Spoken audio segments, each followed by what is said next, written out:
안녕하세요. 장윤선 변호사입니다. 오늘은 저와 부동산 임대차 계약서, 특히 주택에 대한 임대차 계약서를 함께 작성해 보도록 하겠습니다. 일단 전세와 월세를 체크하는 란이 있죠? 저는 월세로 하겠습니다.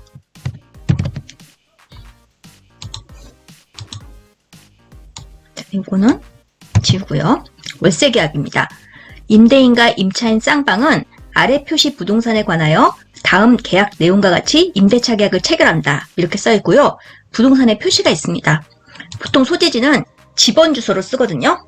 저는 경기도 의정부시 가능동 364번지 이렇게 쓸게요. 도로명 주소도 같이 쓰겠습니다. 경기도 의정부시 녹양로 34번 길 23. 네. 의정부 지방법원 주소인데요. 제가 지난 9화에서 부동산 매매계약서 작성한 적이 있었는데 소재지에 똑같이 의정부 지방법원 주소를 썼었거든요. 근데 그때 제가 도로명 주소랑 집원 주소를 거꾸로 바꿔서 썼었어요. 혹시 눈치채신 분 계신가요? 그리고 토지는 건물이 있는 토지니까 대지라고 쓸게요. 대지권의 목적인 토지의 면적. 대지권이라는 말이 나오면 집합건물이거든요.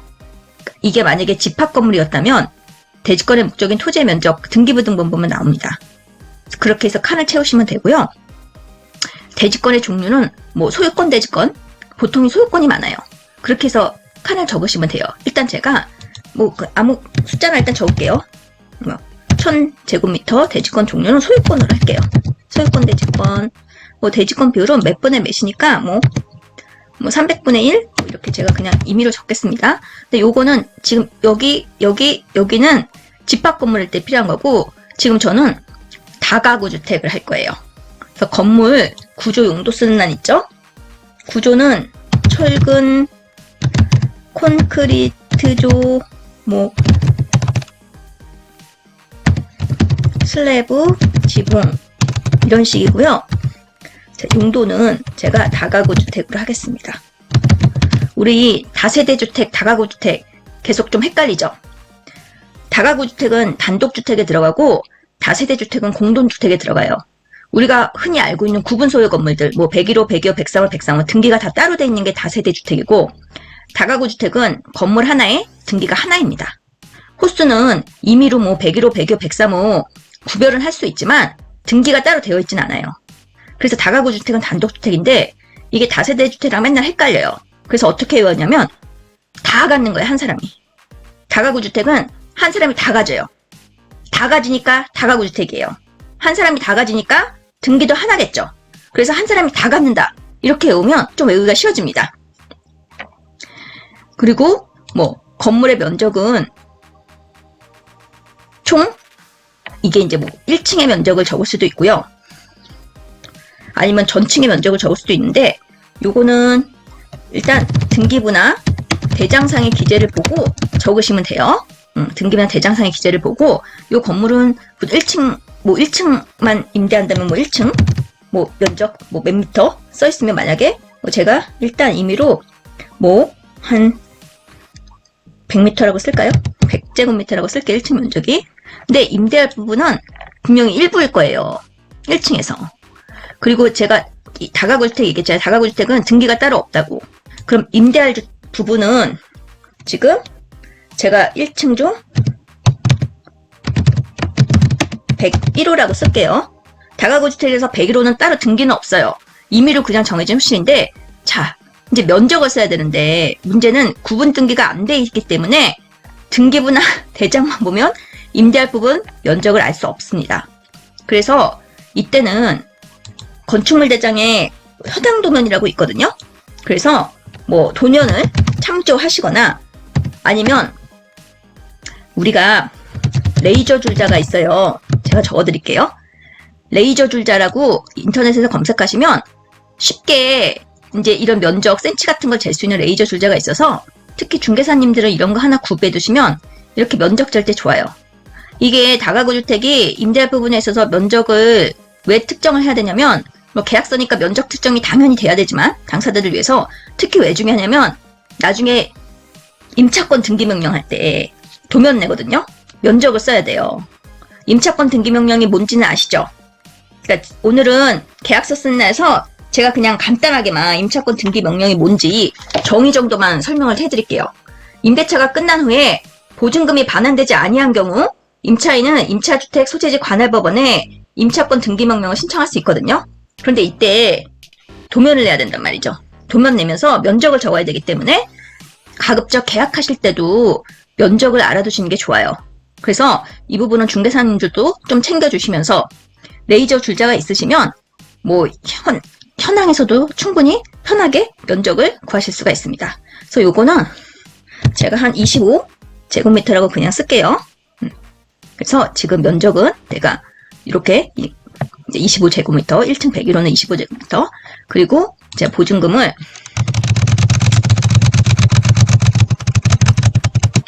1억 원이라고 적겠습니다. 1억 원 정. 그리고 여기는 숫자 적는다 그랬죠?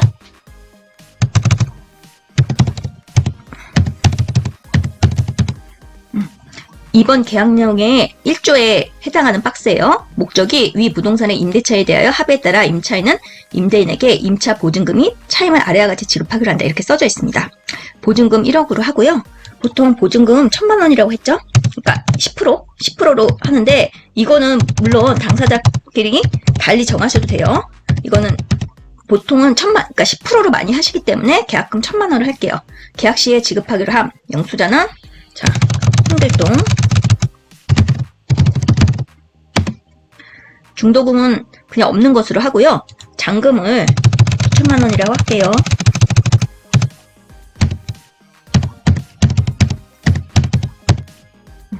(9천만 원은) 자 2021년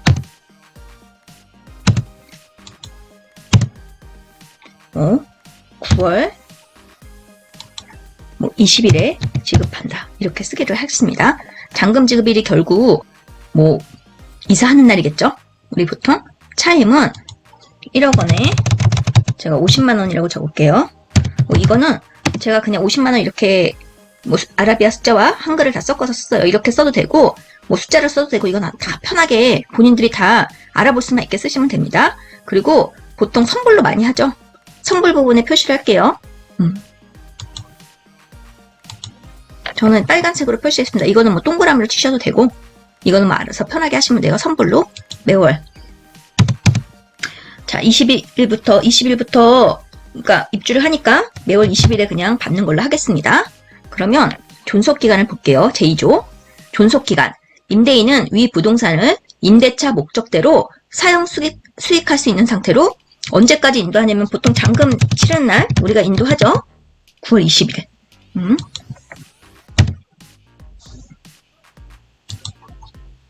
20일까지 임차인에게 인도하며 임대차 기간의 인도일로부터 몇천년 매달 매도까지란다. 이거 보통 24개월로 하는데요. 원래 초1은 산입을 하지 않아요. 초입 불산의 원칙인데 0시부터 시작하면 초1을 산입하거든요. 9월 20일이 아직 오지 않은 날짜죠. 그럼 이 날짜는 0시부터 산입을 할 수가 있잖아요. 기산을 할 수가 있어요. 그래서 2021년 9월 20일부터 예를 들어 2년의 기간이면 2023년이죠. 9월 20일의 전일로 기간이 만료되는 것으로 봅니다. 민법상 그렇게 기간을 계산하는 조문들이 있거든요. 그러면 우리가 인도하는 날의 전일로 그 계약 기간이 끝난다고 이렇게 생각하시면 될 것 같아요. 이게 2년이죠. 그렇게 2년 했어요. 자, 3조. 용도 변경 및 전대 등. 임차인은 임대인의 동의 없이 위 부동산의 용도나 구조를 변경하거나 전대, 임차권, 양도 또는 담보재건을 하지 못하며 임대차 목적 이외의 용도로 사용할 수 없다. 자, 이 3조 조항 중요한데 이 실무에서 보면 임차인분들이 이 조항을 많이 놓치세요. 이 조항이 사실 민법이나 주임법이나 상임법에 이 조항과 아주 똑같은 조항은 없어요. 그러니까 전대 같은 거를, 전대나 양도를 임의로 하지 못하는 그런 조항은 있지만 이 조항처럼 부동산 용도나 구조를 변경하거나 전대, 임차권, 양도, 담보재건을 하지 못하며 임대차 목적의 용도로 사용할 수 없다. 이런 아주 똑같은 조문은 없거든요. 그래서 여기 우리 한국공인중개사협회에서 배포하고 있는 이 계약서 서식에 특별히 다 들어가 있는 문구예요. 그래서 임대차 계약을 체결하시게 되면 당연히 이 부동산 계약서를 쓰기 때문에 이 조항이 당연히 들어간다는 거죠. 그러니까 지금 임차인분들은 임대인 동의 없이 부동산 용도나 구조 변경하시면 안 됩니다. 뭐 전대나 양도, 담보 제공은 당연히 하지 않아야 된다는 건 우리가 상식적으로 알잖아요. 그리고 목적의 용도를 또 당연히 사용할 수 없고요. 이거 용도나 구조 변경 같은 거 임대인 동의 없이 못하는 거 이거 중요하니까 만약에 용도나 구조 변경이 필요하다고 하다면 미리 임대인의 동의를 받을 수 있도록 특약사항에서 정해놓거나 그런 게 꼭 필요합니다. 그리고 4조 볼게요. 계약의 해지. 임차인이 제3조를 위반하였을 때 임대인은 즉시 본 계약을 해지할 수 있다. 네, 이 조항 이렇게 들어가 있어요. 네. 왜냐하면 이게 주임법이나 상임법에 직접적으로 들어가 있는 조항들이 아니기 때문에 이 계약서에만 지금 이런 문구가 거의 들어가 있어요. 그래서 본 계약 즉시 해지할 수 있도록 당사자 사이에 이렇게 정할 수 있습니다. 예. 그리고요, 제5조 계약의 종료. 임대차 계약이 종료된 경우에 임차인은 위 부동산을 원상으로 회복하여 임대인에게 반환한다. 이게 바로 우리가 전형적으로 알고 있는 원상회복 조항이죠. 이게 이렇게 부동문자로 들어가 있어요. 원상회복한다는 건 뭔가 자기가 설치한 게 있으면 다 철거해야 된다는 그런 의미입니다. 이러한 경우 임대인은 보증금을 임차인에게 반환하고 연체 차익 및 관리비 또는 손해배상금이 있을 때는 이들을 제하고 그 잔액을 반환한다. 임대차 보증금은 연체 차임뿐만 아니라 관리비나 손해배상금 이런 것들도 다 담보하는 의미가 있어요. 그러니까 임대차와 관련된 모든 채무를 담보하는 의미가 있기 때문에 임대차와 관련돼서 발생하는 채무가 있다면 임대차 보증금에서 먼저 다 공제하고 이렇게 잔액을 반환하게 됩니다. 그리고 제6조 계약의 해제 볼게요. 임차인이 임대인에게 중도금이 없을 땐 잔금을 지불하기 전까지 임대인은 계약금의 배액을 상환하고 임차인은 계약금을 포기하고 본 계약을 해지할 수 있다. 네, 이게 전형적으로 우리 해약금 조항이죠. 이게 전형적으로 해약금 조항이에요. 제가 또 빨간색으로 표시할게요. 해약금 조항. 그리고 제7조 채무불이행과 손해배상. 임대인 또는 임차인이 본 계약서의 내용에 대하여 불이행이 있을 경우 그 생다병은 불이행한 자에 대하여 서면으로 최고하고 계약을 해지할 수 있다. 그리고 계약 당사자는 계약 해지에 따른 손해배상을 각각 상대방에 대하여 청구할 수 있으며 손해배상에 대하여 별도 약정이 없는 한 계약금을 손해배상의 기준으로 한다. 자, 이게 위약금 약정이고 손해배상이 결정하는 거죠.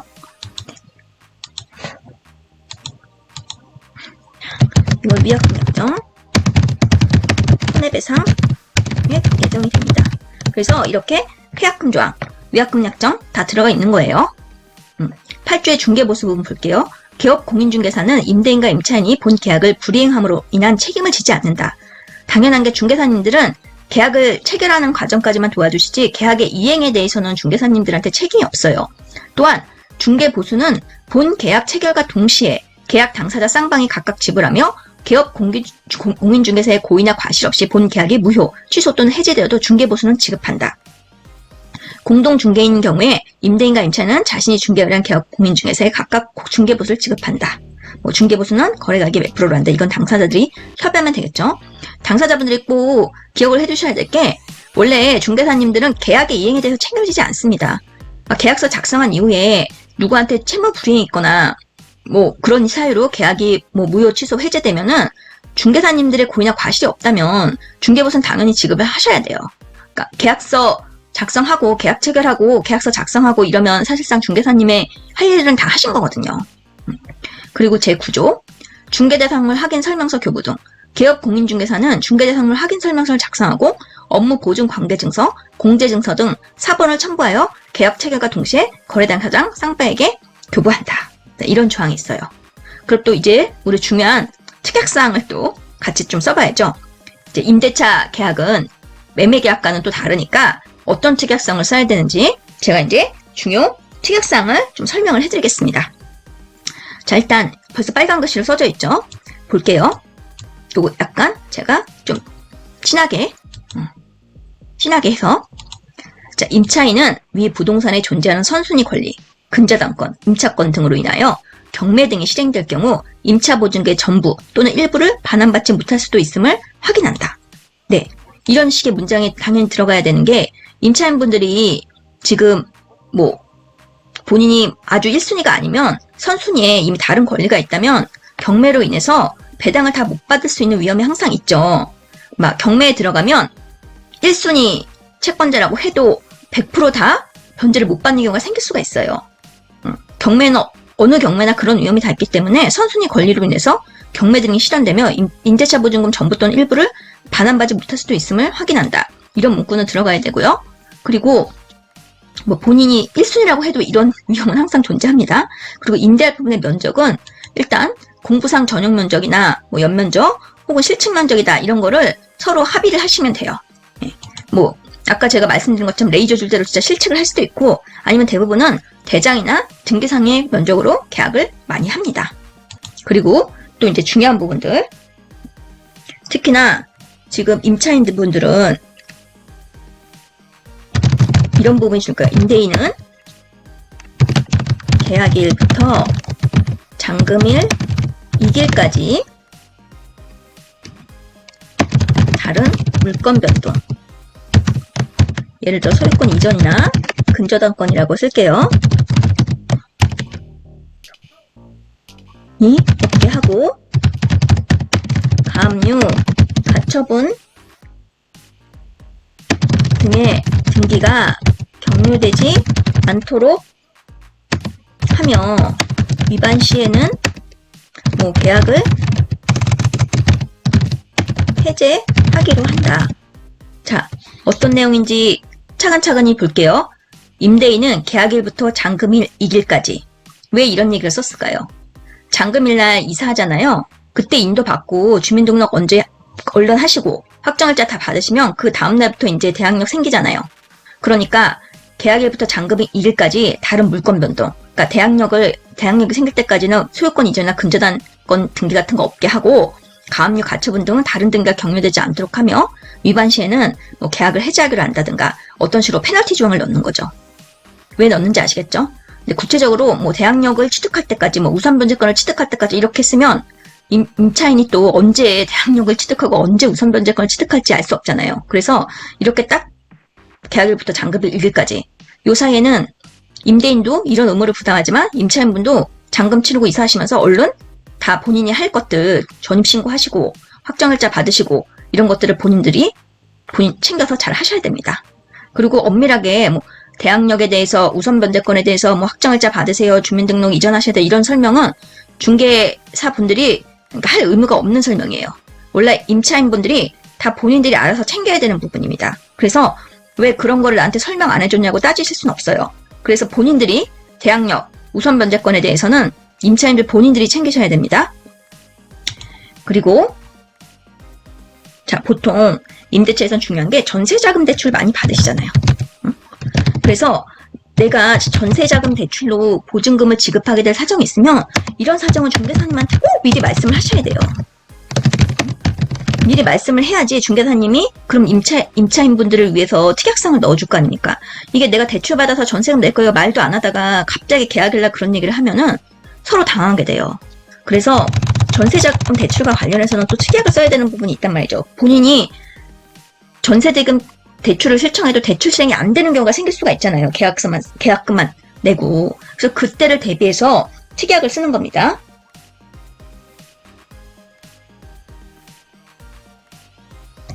지금 임차인은 우리 중도금업죠. 그러니까 잔금을 전세 자금 대출로 지급하되 대출 실행이 안 될 경우는 계약을 해제하고, 지금 아직 뭐 임대차가 계속 진행되지 않았으니까 처음으로 소급해서 해제한다는 의미를 썼어요. 임대차 계약이 계속 진행 중이다 중간에 뭐 차임을 연체했다든가 어떤 채무불이행이 생겨서 계약을 소멸시켜야 되면 그때는 해지라는 표현을 씁니다. 이거는 뭐 지금 처음 시작하는 단계잖아요. 그래서 아예 계약을 소극적으로 무효로 시키는 거예요. 계약을 해지하고 임대인은 계약금을 반환하기로 한다. 이런 식의 조항이 들어가 있으면 만에 하나 임차인분들이 대출 실행이 안 될 경우라도 좀 안전적으로 계약을 체결할 수 있겠죠.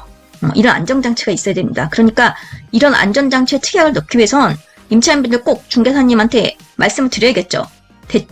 그러니까 대출 받아가지고 지금 보증금 치러야 된다고. 이런 거 꼭 확인해 주시고요.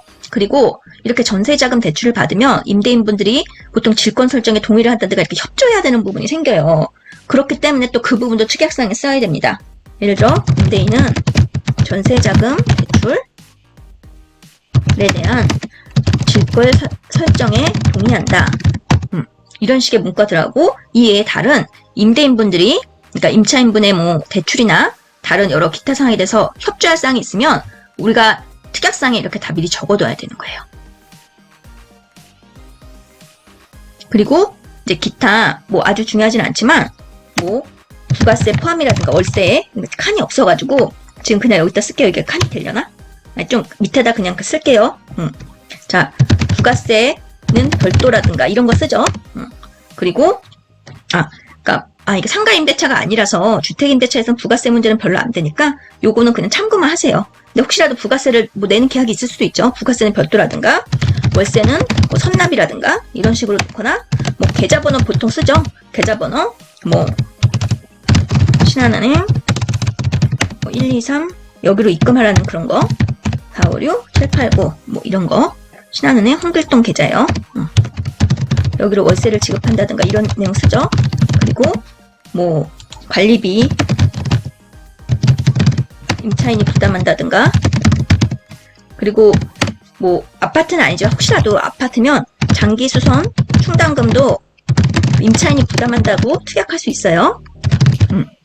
이런 식으로 그러니까 제가 이제 임대차 계약할 때 특히 주택 임대차 계약할 때 들어가는 내용들 한번 정리해봤습니다.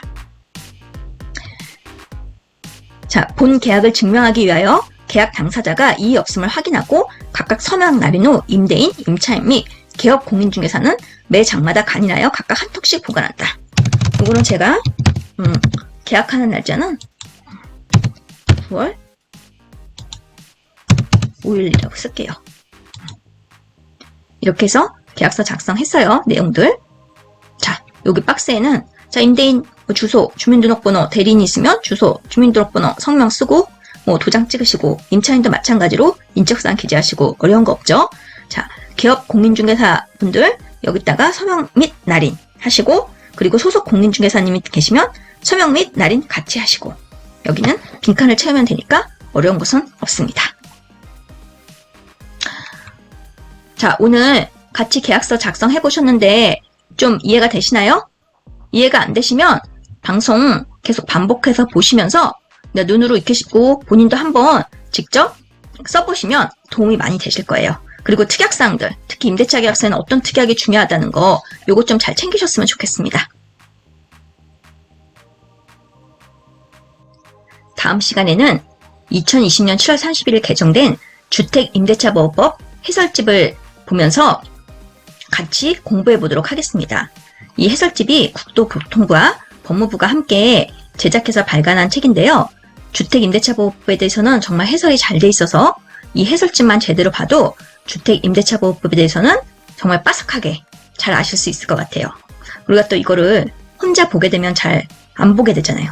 그리고 혼자서 읽다 보면 이해가 안 가는 부분이 있을 수도 있고요. 그래서 저랑 몇 차례에 걸쳐서 시리즈로 이 주택임대차보호법 해설집 한번 찬찬히 공부해 보도록 하겠습니다. 오늘 방송 시청해 주셔서 진심으로 감사드립니다. 다음 방송도 꼭 시청해 주세요. 좋아요, 구독 눌러주시면 저에게 큰 힘이 됩니다. 다음에 또 뵐게요.